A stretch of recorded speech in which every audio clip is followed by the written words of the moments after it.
Javier González Fraga con nosotros. En Salta una novedad muy importante, Daniel. Sí, por el doble crimen de las turistas francesas, la pericia balística sobre el arma acaba de dar positivo. Es el arma secuestrada a quienes están detenidos. Bueno, es aliviador eso. Usted sigue todas las noticias, Javier, como siempre. Por supuesto. Este tema de Salta, si quedaba impune.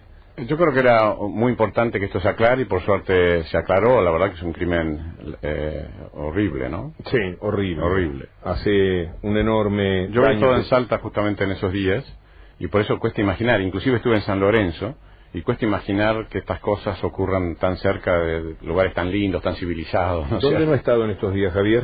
Bueno, estuve en más de 10 provincias, más de 35 localidades, o sea que la verdad que he estado viajando bastante. ¿Y qué predomina, el cansancio o la adrenalina de sentir que está en una linda pelea? No, cuando está la adrenalina es todo para disfrutar. El tema que después bajás un poco la adrenalina y se te viene todo el cansancio de golpe. ¿Está más delgado?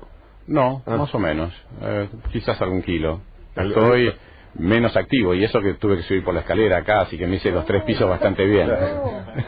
Si llega a ser vicepresidente y hombre influyente también en todo lo que en la economía ocurra, ¿qué le parece que va a tener que hacer en tal caso frente a lo que en estos momentos sucede en el mundo? ¿Cómo estará el mundo allá por diciembre? ¿Qué viene en estos meses? Yo creo que lo que estamos es ante un Estados Unidos y Europa que tienen una década de bajo crecimiento en el mejor de los casos.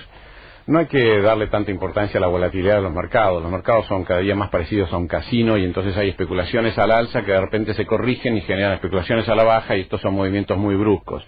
Pero atrás de todo esto hay primero una indicación de debilidad o de vulnerabilidad política en Estados Unidos. O sea, esto de la extrema derecha del Partido Republicano poniendo al borde la economía al borde del default es grave como sinónimo de baja política y esto es muy importante. Digamos que quieren recortar gastos, pero no que aumenten los impuestos. Claro. Eso, ¿están locos? Bueno, no, yo lo que creo que lo que quieren es que Obama pierda las elecciones el año que viene. No es un tema tanto del gasto versus el impuesto, sino obligarlo a que pierda adictos Obama. Entonces, pero si se sube otra vez el caballo Obama, con todo esto que le han hecho ahora, ¿no saldrá fortalecido? No creo. Estaba debilitado, realmente los artículos de Paul Krugman lo han tratado mal.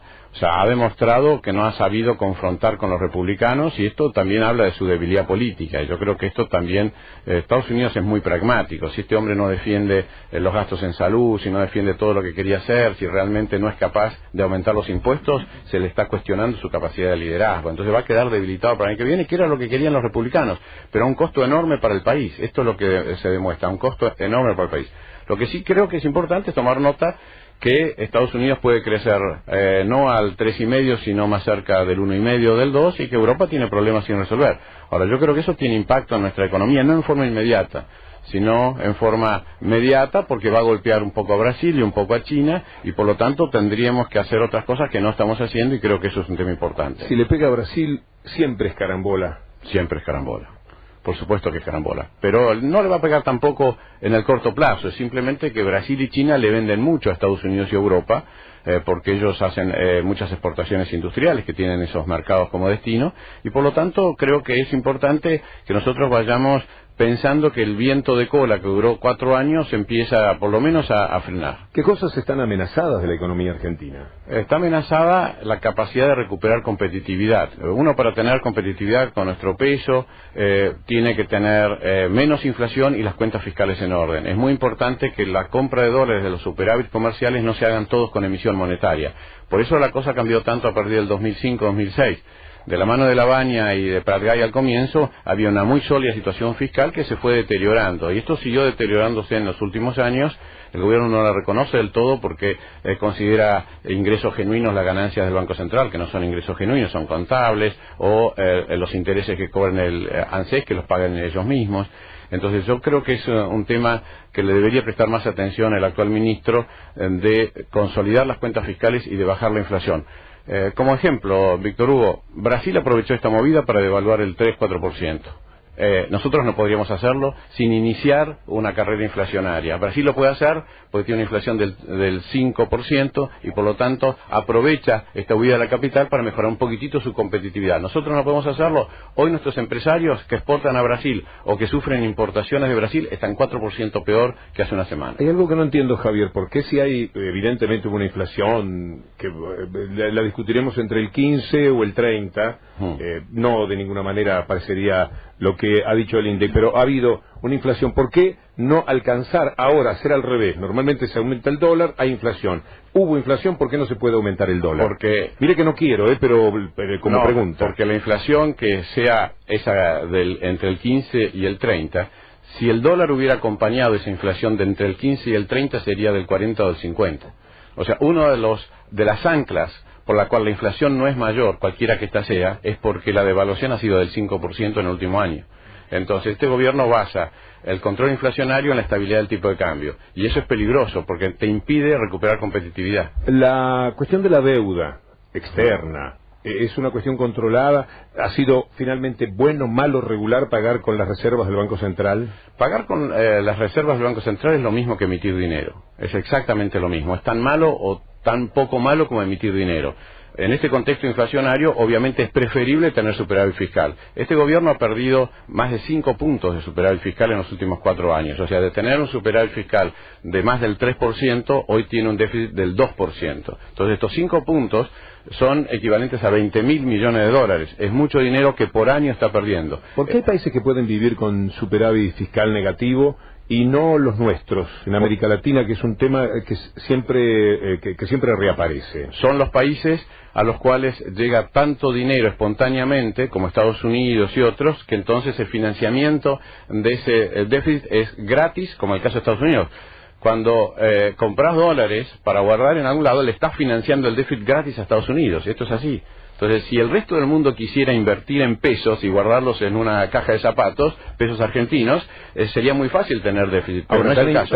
Tan financiados no están porque han tenido que emitir también. No, ellos quieren ahora. Aquí uno encuentra los dólares nuevitos. Sí, no, pero porque esto es una decisión de Estados Unidos. Quieren devaluar la moneda. La única forma que tiene Estados Unidos de devaluar la moneda es que el dólar valga menos. Es que el dólar valga menos, es emitir. Por eso se han comprometido ahora a tasa cero hasta el 2013 y a la emisión, lo que se llamó el aporte cuantitativo de 600.000 millones de dólares. Ellos emitieron 600.000 millones de dólares. La señal era, huyan del dólar porque queremos devaluar. Que el dólar sea una moneda fuerte les complica la reactivación y por eso hoy están poniendo el énfasis en todo lo contrario de Europa. Europa tiene otra política que tampoco le está dando resultados, porque ambas tienen algo de la política clásica de bajar el gasto. De estas situaciones no se sale bajando el gasto. Recordemos a López Murphy en el 2001. No era la solución, lo decíamos en ese momento y creo que alguna vez lo hemos hablado.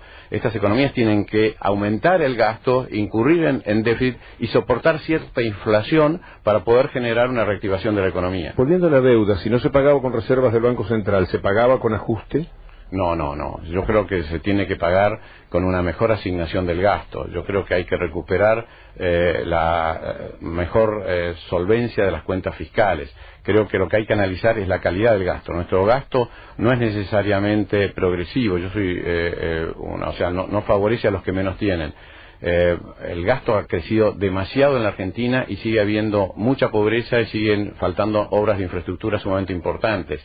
Yo hice un cálculo de cuánto aumentó el gasto en la época de Kirchner, en los 8 años, y me da 285.000 millones de dólares. A mí no me asusta que el gasto esté en el 41% del producto, que es demasiado. Me asusta que siga habiendo un déficit habitacional de más de 3 millones de familias afectadas por esto. ¿Y es real que la deuda es el 16% del Producto Bruto Interno actualmente? La deuda es bajísimo, hay distintas medidas de deuda, pero si uno toma la deuda externa, por ejemplo, no la que uno tiene con Club de París ni con el Fondo Monetario, que casi ya no hay, con Banco Mundial sí hay.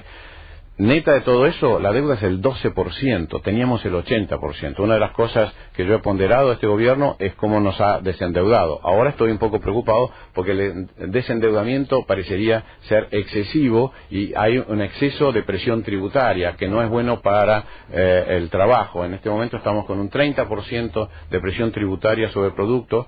¿Te acordás la época de Carlos Tacci, que parecía el campeón de la recaudación? Era 17. Entonces de 17 hemos pasado a 30. Yo estoy muy de acuerdo que esté en la parte superior de los 20, pero me parece que 30 es más fuerte que en Chile, es más fuerte que en Brasil. Empieza a ser un peso para los que pagan, sobre todo, ¿no? ¿El gobierno no pide, no se endeuda afuera porque no quiere o porque le cobrarían muy caro? Por las dos cosas. No quiere porque le cobrarían muy caro, porque no ha hecho los deberes elementales para poder, que es arreglar con el Club de París, básicamente, que es lo que el ministro Boudou dijo que iba a hacer cuando asumió. Pero hace como un año que están y yo dice, ¿qué es lo que falta para arreglar? No, lo que falta es tener una cifra creíble de inflación. El mundo no le cree a la Argentina por la intervención en el INDEC, y eso hace que la Argentina hoy está como fuera del radar. Entonces el Club de París te dice, si querés pagame, pero te doy un año para pagarme, porque no te puedo dar financiamiento, porque no te puedo analizar tus números. Entonces este es el tema central. Entonces, como no tenemos un INDEC creíble, finalmente no tenemos acceso a financiamiento barato. Esto no solamente perjudica al gobierno. Al no estar al día con el Club de París o habiendo refinanciado, los privados que quieran comprar bienes de capital del exterior, que la mayoría de los bienes de capital vienen del exterior, tienen que pagar tasas de interés de financiamiento del orden del 8 para arriba. Si tuviésemos un acuerdo con el Club de París, la tasa es subsidiada por los gobiernos que te venden los artículos estos, y sería del 1%. O sea, el sector privado paga las consecuencias del no arreglo con el Club de París. Ahora, hay que lidiar también con la voracidad de ellos, ¿no? De esos grupos económicos. No, hay que aceptarlo, que cuando uno tiene una deuda, asume una deuda, de alguna manera hay que pagarla. Yo creo que no tenemos que dejar de honrar las deudas que tenemos, y por supuesto que hay que tener... Pero con el antecedente de haberla honrado como lo hicieron, podría ser el Club de París quizás un poquito más amable. El Club de París tiene enormes ganas de cerrarlo. Lo que pasa que es como que te pidan un dato para cuando vas al banco. Mire, no, necesito su documento. No tengo documento. Bueno, no tener cuentas creíbles de inflación es como no poder presentar la más elemental información necesaria. Esto no es un viejo tema. Siempre se dijo que lo del INDEC era una mentira, no para la gente de aquí, sino una mentira, en caso de serlo, no quiero hablar con ese énfasis, háganlo ustedes en todo caso, para los que tienen bonos, para los que han tenido ese tipo de inversiones, y que por lo tanto el país, diciendo 10% anual, ha ahorrado entre decir el 10 y el 20% una cantidad de dinero enorme. ¿Esto es así? No, no es así.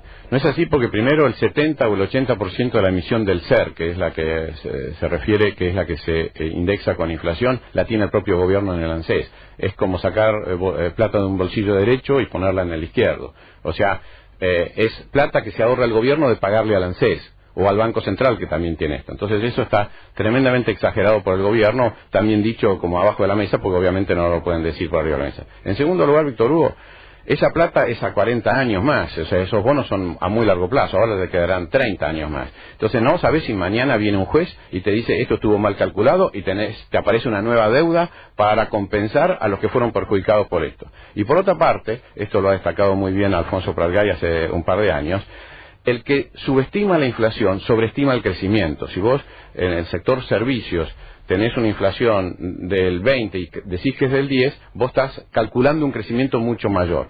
Y lo que le ha salido últimamente muy caro al gobierno es pagar de más en el cupón que ajusta por Producto Bruto. Entonces, si vos haces todas estas cuentas, el gobierno no se ahorró un peso por mentir con la inflación. En cambio, tiene un enorme costo de que ahuyente inversiones, no arreglamos con el Club de París, estamos afuera del mundo, y es un factor de anarquía de expectativas, porque cuando vos no tenés una política de lo que se llama de metas de inflación creíble, que es lo que tiene este gobierno, tiene razón Boudou. Al no poder hacer esa política, la única que le queda son las recetas de 30 años viejas de subir la tasa de interés para frenar la inflación. Pero todos los países de la región y del mundo han logrado frenar la inflación con metas inflacionarias a partir de reconocerla, sin enfriar la economía. Boudou atrasa 30 años cuando dice que la alternativa a la inflación es el ajuste. Bueno, ya parece China ahora con un 6,5, ¿no? ¿De qué? De inflación. Pero por supuesto, pero el 6,5 es una inflación soportable que de ninguna manera estaba en 10. En China la bajaron al 6,5. ¿Y cuál es la inflación real según su cálculo, percepción? No sé si ha hecho los números. Yo no tengo...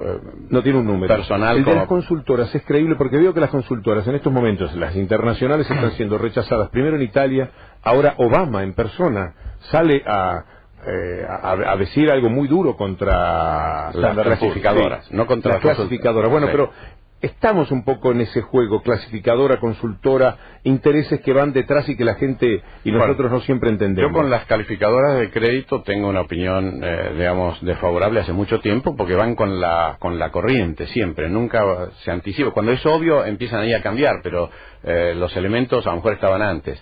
No, yo creo que la inflación está en algún punto entre 20 y 25%, no soy en los alarmistas que la pone arriba del 25%, pero creo que el gobierno, insisto, pierde la herramienta moderna de frenar la inflación, fijando metas, para que es la manera de reducirla sin ajustes, sin recesión, por no tener una inflación creíble. Lo del INDEC ha sido por lejos los errores más garrafales que ha cometido este gobierno y que lamentablemente todavía no reconoce. Mucho más grave que la política con el campo, mucho más grave que otras políticas. ¿Y cómo salir de esa trampa? Muy si simple. Entró en eso, ¿tiene caminos el gobierno para eso o va a ser toda la vida así en caso de que gane la elección? Nosotros lo vamos a hacer muy rápidamente. Vamos a echar a todos los que llegaron y reponer a todos los que estaban. Y que sea un problema de los técnicos, que eran muy buenos, muy prestigiosos, muy independientes. Acuérdense que hasta tuvieron problemas con Cavallo, con el propio Lavagna, eran realmente independientes. ¿No hay chance de que los que estaban, algunos de ellos por lo menos, participasen en algo oscuro que pudiese ser poner números que en determinado momento sí beneficiaban a quienes tenían bonos? No, es un tema técnico, no, eso no ocurría. Es un tema técnico, pero quiero explicar lo siguiente. Desde enero del 2007, por 33 meses seguidas, el redondeo fue siempre hacia abajo. ¿Sabes cuál es la probabilidad que eso haya sido honestamente así? 1 en 13 millones. O sea, que durante 33 meses vos tires la moneda al aire y caiga seca, tratá de hacerlo, 33 veces seguidas que caiga seca. Bueno, eso es lo que hizo el INDEC. Durante 33 meses logró que el número que ellos ponían se tuviese que ajustar para abajo al desaparecer el segundo decimal, que es el que nunca te informan. Esto es medio técnico, importa saber que era claramente dibujado. Es un atropello al sentido común lo que hizo el INDEC. Hablemos ahora de su rol como candidato, Javier, porque estamos sacando el jugo en los términos económicos. ¿Quién va a prevalecer? ¿Cómo encontrar un punto, un camino del medio entre un socialdemócrata, como uno supone que es el origen de Ricardo Alfonsín, y un hombre de un pragmatismo económico evidente, de una formación distinta como de Narváez? ¿Qué va a predominar en el gobierno si es el radicalismo quien manda?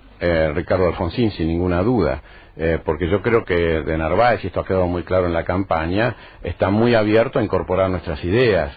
O sea, yo creo que ya como ha votado él en los últimos 2 años, marca claramente un divorcio frente a esa idea, que es más una idea que una realidad de su origen más neoliberal, por poner una etiqueta. Y esto se lo comentaba el otro día a un periodista, porque salió el tema de que de Narváez nos está prestando el asesoramiento en el marketing, y es cierto, nos ha prestado algunas ideas en este tema, pero nosotros hemos colaborado muchísimo con el contenido de los programas de ellos. O sea, hoy uno toma el contenido del programa de Narváez para la provincia y en muchos aspectos hay ideas mías, hay ideas de otros equipos radicales. O sea, nosotros le hemos dado contenido y con fuerte sesgo ideológico, y ellos quizás nos han ayudado en cuestiones de cómo manejar la imagen, cómo ir a la televisión y esa clase de cosas. ¿Y en la relación será, cuando sean gobierno, en función de esta dificultad que hay para acordar a veces en los términos políticos? Estoy leyendo página 12,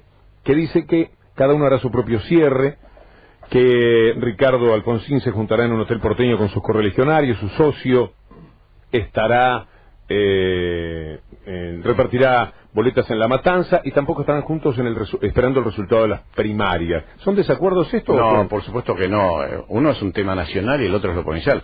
¿Qué derecho tiene Narváez a requerirnos que estemos con él y no en Córdoba, no en Entre Ríos, no en Santa Fe, no en Mendoza, donde tenemos? Entonces se ha decidido... Es pertinente. Es pertinente hacer un cierre nacional muy discreto, lo vamos a hacer nosotros, invitando personalidades, nada de globos y nada de festejos. Lo vamos se agradece. Gracias. Sí, sentimos lo mismo con respecto a eso. Pero Narváez hace el propio más cerca del conurbano bonaerense, como seguramente sus asesores le dicen que tiene que ser.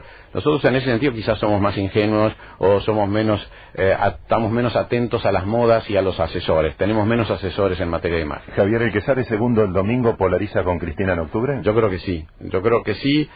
No solo, no diría Absolutamente sí. Yo creo que hay dos ideas que van a prevalecer. Quién sale segundo es muy importante. Y quién tiene el techo más alto, la menor opinión negativa, porque el que va a competir mejor con Cristina no es solamente el que salga segundo por 2 puntos, sino el que tenga la posibilidad de llegar a 55% de los votos. Esto va a ser, yo creo, el tema del 15 de agosto hasta el 23 de octubre. ¿Quién puede realmente ganarle a Cristina? Va a polarizar. Sí, pero el segundo puede ser 20-18, por decir algo, ¿no? Pues si es 20-18, que yo creo que no va a ser así, pero con todo respeto estudio la posibilidad.